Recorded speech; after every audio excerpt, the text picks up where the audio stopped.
Hey, it's Byron Brown, the anti-lawyer, and today we're looking at Kyler Murray's contract, specifically the independent study clause that the Cardinals put in his contract when he signed the $230 million. Now, what do I think of it? Man, I think the Cardinals were really worried about giving $230 million to a gamer who plays quarterback for the Arizona Cardinals as a hobby. Hey, this is Byron Brown, the anti-lawyer. I pick apart anything that happens in the news and I give you my legal perspective on it. Yeah, I'm a lawyer. I don't look like one, but that's why they call me the anti-lawyer. If you like my content, please hit the subscribe button and follow me. And please leave a comment, engage me in a conversation about these topics because I really do love it. So first of all, what's a contract? Well, anytime us lawyers negotiate a contract, that contract is contained within the four corners of the document, meaning anything outside of the four corners of that written contract, any verbal agreements, conversations, or likewise, is excluded. Whenever we look at a contract, we only look at the four corners of the contract. And the contract is obviously negotiated between two parties. In this case, Kyler Murray and the Arizona Cardinals, their prospective parties, agents, managers, presidents, GMs on the Cardinals, they sat down and obviously negotiated this over time. Each side wanted certain things out of this contract or partnership or relationship. And so a contract is a way to solidify those terms so each party knows where they stand. It usually ends up that no one gets exactly what they want.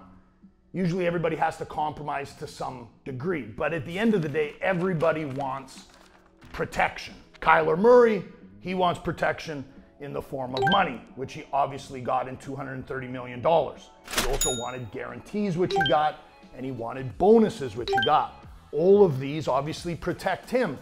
The main argument for any athlete is, hey, I don't know when my career is going to end because of injury or so happens, so I want protection. I want protection for my family and for myself into the future, and that's exactly what he got. So what did the Arizona Cardinals get out of that same contract situation? Well, the Cardinals want to win a Super Bowl.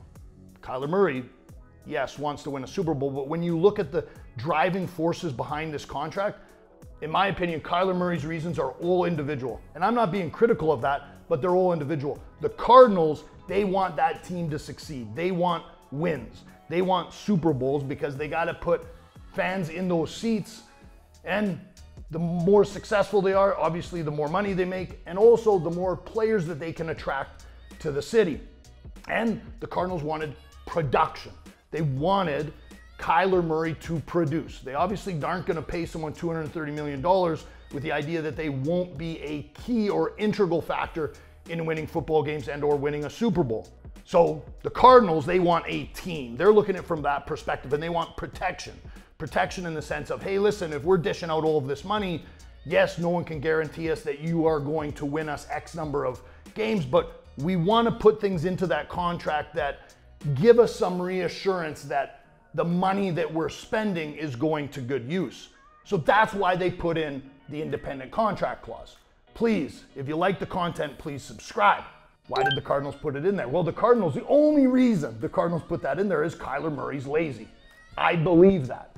Before all of this heard, right? You know, he scrubbed his Instagram account. We've had rumblings from players that he's not a real leader in the dressing room, that he's quiet, he stays to himself, he games on the road, and that's the Cardinals' concern. So they put in a requirement that he had to perform independent studies 4 hours a week, which doesn't seem like a lot in and of itself anyway, so they likely compromised on that. Did Kyler Murray know this clause within his contract? 100% he knew this was in his contract. Was he insulted when they included it? Maybe, but he got $230.5 million, so he wasn't that worried about it at the time, was he? So now all of this has come out, right? Reporters have reported that there's this independent study clause, 4 hours of uninterrupted time. 4 hours of uninterrupted time, and the Cardinals even expressed that it's uninterrupted, meaning he can't watch game film as he's gaming. He can't watch game film and do other things. He's gotta study the film. Remember, Peyton Manning, man, like hours upon hours, Brady, first one in the room, last one out the room, all the time on the preseason. And this is the leader of your football team, $230 million. And this is exactly what's wrong nowadays, because all of this comes out, right? Everyone's run their gums, and Kyler Murray's like, oh, this is all disrespectful. It wasn't disrespectful when you signed and you got $230 million, man.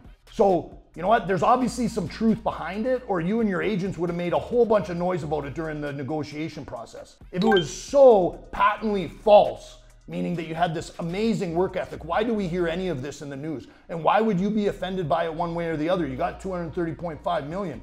And if you're in the Cardinals, you can't even tell me. Now the Cardinals come out and they're like, well, we just did this to guarantee. We believe he has a work ethic. This has been misconstrued by the media. That's all bullshit, man. The guy's lazy.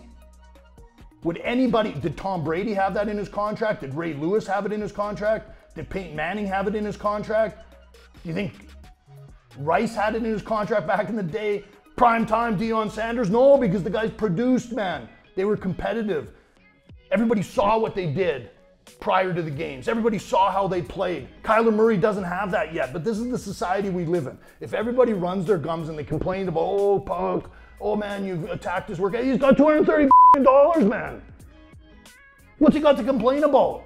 Every single one of us have to go to our job and we got to produce. And guess what? We have reviews. And if you're not meeting your reviews, then you could lose your job. Yeah, none of us have contracts. Most of us don't. But we still got to produce. And the thing with those NFL contracts is Kyler Murray's got a lot of guaranteed money, so it doesn't even matter if he sucks. So then what do the Cardinals get for their $230 million? If they want to ensure that he studies, he's got to have that clause in there. So I think the Cardinals showed really who they were, which is a sad organization that will let the media and social circles and political influences affect their decisions on running their team. If you're going to pay someone $230 million and all you're going to require them to do, I know there's other things in there, but study 4 hours a week, and then you're going to complain about that. And then they're going to go, oh, okay, well, we back off.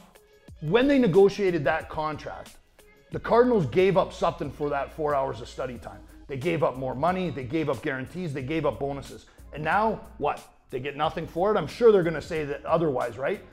Because if they tank Kyler Murray for any particular reason, especially nowadays how popular it is to cancel people, then it's just bad optics. So listen, I think the Cardinals did what they should have done, is included it, because it doesn't appear that Kyler Murray is that motivated to play football. He's motivated to game. He's motivated to be quiet. He's motivated to scrub his Instagram. He's motivated to be noise outside of the field. How come you haven't heard any of his teammates come to his rescue for this? Oh man, I'm in the film room with him. Because it's not true, man. He's not studying film, and they should have kept it in there. And it really does irritate me, because all of us are accountable in our own life. And so this guy with $230 million now is not accountable because people complained about him making $230 million and have a 4-hour. Come on, man, get real. What do you guys think? Leave your comment. Let's debate it. You know my side. What's yours? Hit the subscribe button, comment, share. Peace.